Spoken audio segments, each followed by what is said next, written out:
ეს არ არის ჩვეულებრივი ბანანის ნამცხვარი. დღეს ბანანს კარამელიზაციას გავუკეთებთ და მივიღებთ ბევრად უფრო ღრმა, მდიდარ გემოს. პირველი ნაბიჯი, ბანანის ბაზა.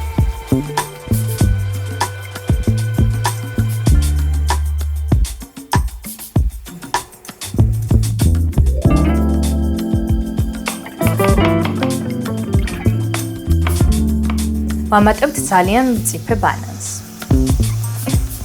მაღალ ცეცხლზე ვაცდით 2-3 წუთი კარამელიზებას.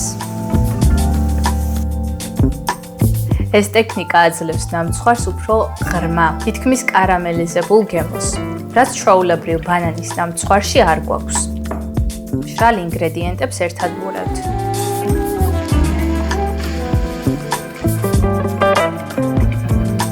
ეს უზრუნველყოფს ერთგვაროვან სტრუქტურას.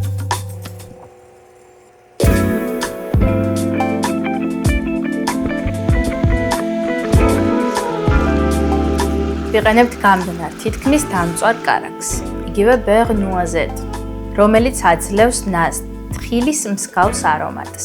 დაველოდოთ გაგრილებას.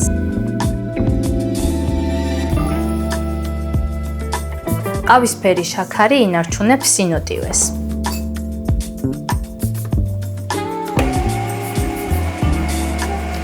ვამატებთ კვერცხებს სათითაოდ.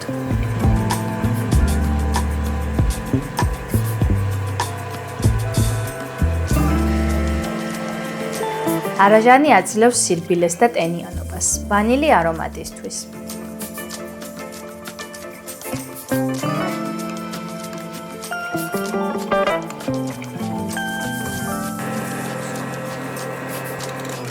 ახლა ვამატებთ ჩვენს ბანანის ბაზას.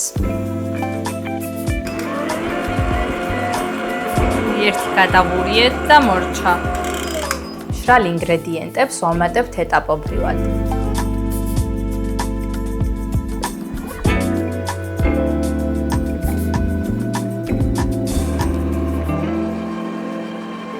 შეგვიძლია დავუმატოთ შოკოლადი ან ნიგოზი.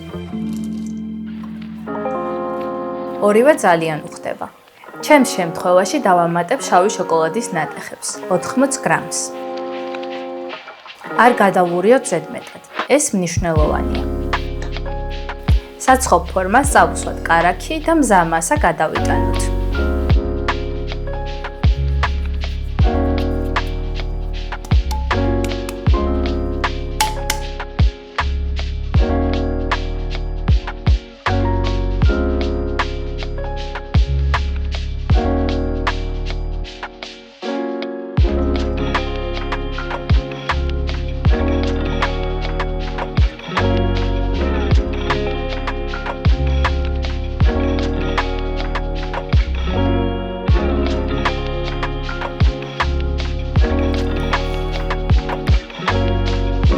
ვალაგებთ შუაზე გაჭრილ ბანანს.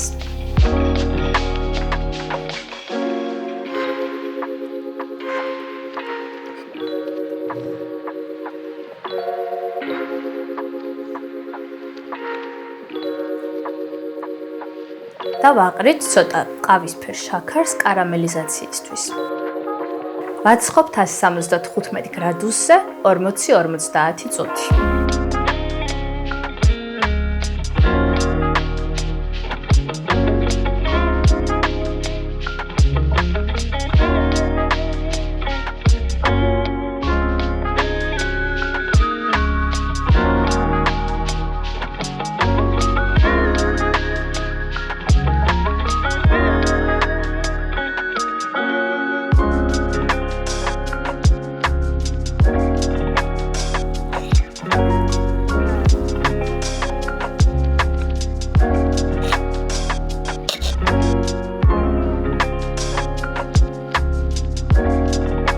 ნოტიო, არომატული და ძალიან დაბალანსებული ბანანის ნამცხვარი.